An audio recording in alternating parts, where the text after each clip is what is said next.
Ladies and gentlemen, drop everything, because we are witnessing the most beautiful race day of the year. We are in Flanders' finest, the Tour of Flanders. Right now, we have 3 riders up the road, but they don't have much of a gap. We are now approaching the penultimate passage of the Ronde Quaremont. Are we going to see an acceleration here? We can spot Tadej Pogačar, the big favorite for today. He's not quite at the very front, though. The Ronde Quaremont is his terrain. This is where he has decided the race twice before. And just as we're talking about him, Pogačar punctures. Oh no, that's not the moment you want to puncture. Absolutely not. Meanwhile, the trio of Matthews, Mohoric, and Garcia have been caught. We no longer have riders ahead of the peloton. There are plenty of riders behind the peloton, though. We can already see a lot of riders dropped, including Pogačar, but he is fighting his way back towards the front.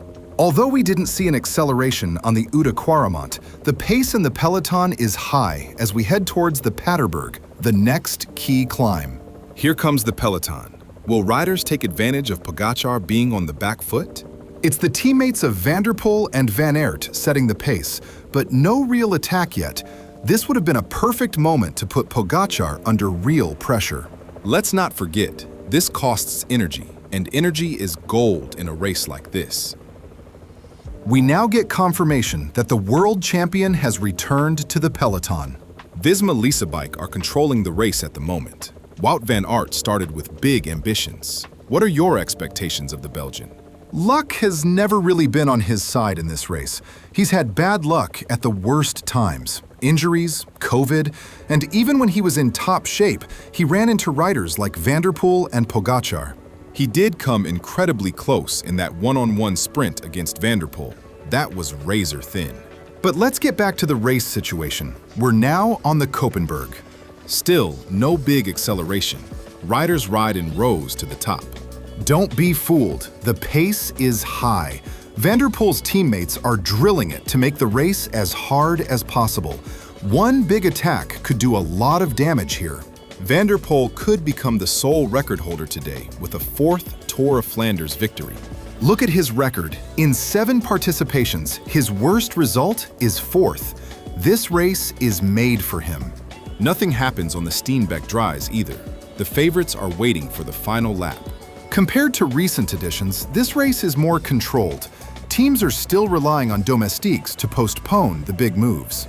You'd expect riders just below the absolute top to try something, but it's simply too fast for them. They're afraid of burning their best matches for nothing. The shrinking group confirms this is a hard battle. Many riders can't follow the pace.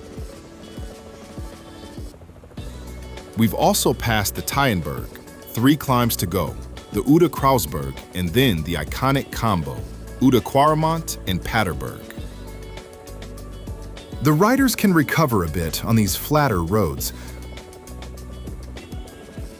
We also see some riders returning to the front. There we go, an attack on the flat. The pace dropped, and that's the perfect moment to try. It was Livens who attacked, and Pogačar, Pedersen, and Van der Poel reacted immediately. But we're missing someone. Wout van Aert isn't there right away. Everything comes back together. The attackers didn't cooperate, and the second group returned easily. Seneschal from Alpecin immediately ups the pace to prevent anyone from riding away. Pogačar takes a pull, then a Trek rider drives the peloton. We're heading to the Ronde Krausberg. We should see a selection here. So far, the favorites have only reacted. They haven't initiated anything. That might change now. They hit the cobbles.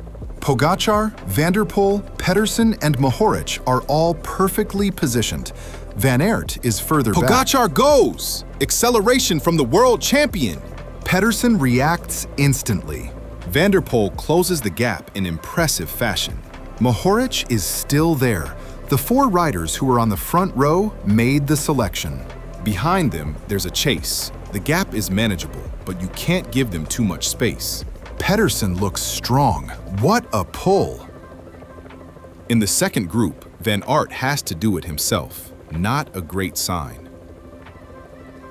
Massive effort from Van Aert. He drags everyone back. That was a statement. We're heading into the final phase. One more Oude Quaremont, and then the Paterberg. About 20 riders left, but many will drop when the next attack comes.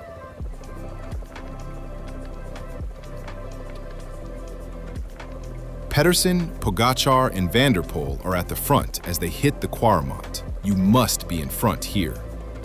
Here we go, 20 kilometers to go. Who attacks? Who cracks? Do not leave your screen. Benoot rockets from the back, and Pogačar, Pedersen, Van der Poel, and Mohoric follow. What speed! Mohoric is struggling. He's done a lot of work today. Pedersen takes over. He looks incredibly strong, and he has the best sprint. Could he win this? Van der Poel looks passive, tactical, or just not strong enough.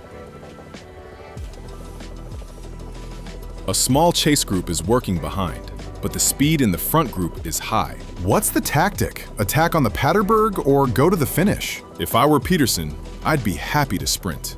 It's up to the others to drop him.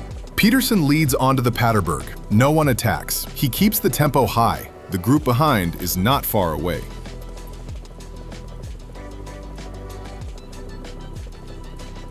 Pogačar attacks straight after the Paterberg. He wants to prevent any regrouping. He can't open a gap.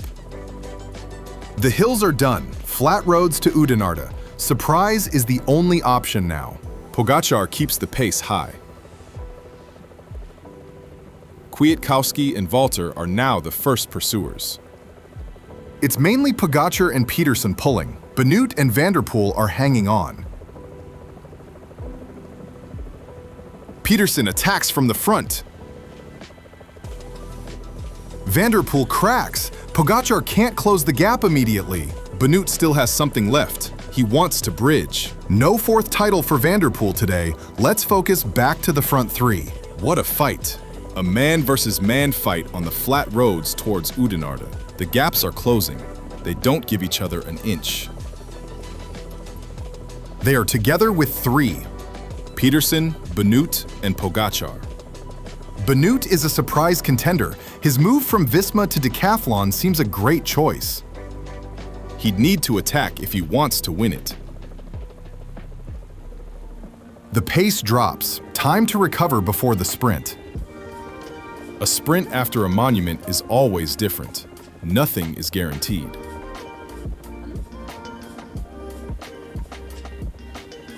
Kwiatkowski joins Van der Poel behind. They won't come back. No attacks. Can't they or won't they?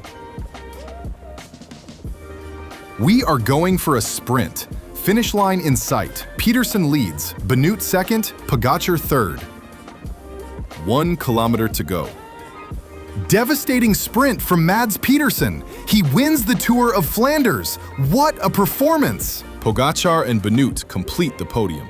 What a race.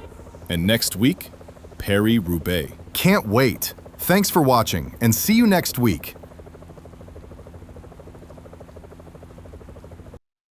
May I have your attention for a moment? My name is Davide Grimaldi, and I'm a former Italian professional cyclist. In the documentary Forza Grimaldi, you will get a unique behind-the-scenes look at my career. From the very beginning to the final moments, documentary makers followed me closely. Every Wednesday at 5 p.m., a new episode will be released. I hope to see you there.